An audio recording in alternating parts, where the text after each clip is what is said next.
Hello my dear friends. कई बार हम ऐसी बातें करते हैं कि उसमें शरारतें कूट कूट कर भरी है, उसमें स्टाइल कूट कूट कर भरा है। तो इस कूट कूट के भरने को इंग्लिश में क्या कहते हैं, चलिए मैं बताती हूँ।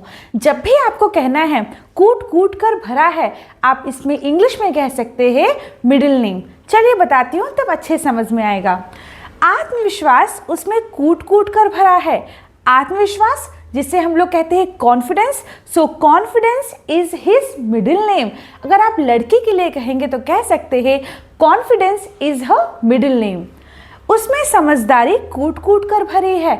समझदारी मतलब wisdom, so wisdom is his middle name. और लड़की के लिए कहेंगे तो आप कह सकते हैं wisdom is her middle name. उसमें रचनात्मक कूट कूट कर भरी है।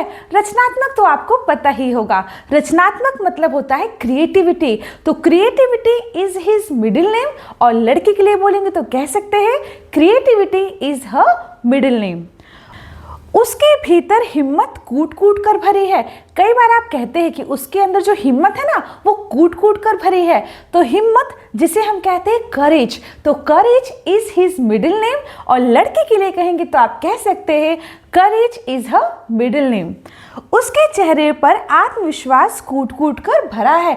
जब किसी के चेहरे पर आत्मविश्वास झलकता है तो आप कहते हैं, और आप इसे इंग्लिश में इजीली कह सकते हैं, confidence shines through his face, it's his middle name. और अगर आप लड़की के लिए कहेंगे तो कह सकते हैं confidence shines through her face, it's her middle name. चलिए अब आप बताइए, उसमें मेहनत और लगन कूट कूट कर भरा है, इसे इंग्लिश में आप कैसे कहेंगे? कमेंट सेक्शन में ज़रूर बताइएगा। To follow such more videos, follow English with Riddhi.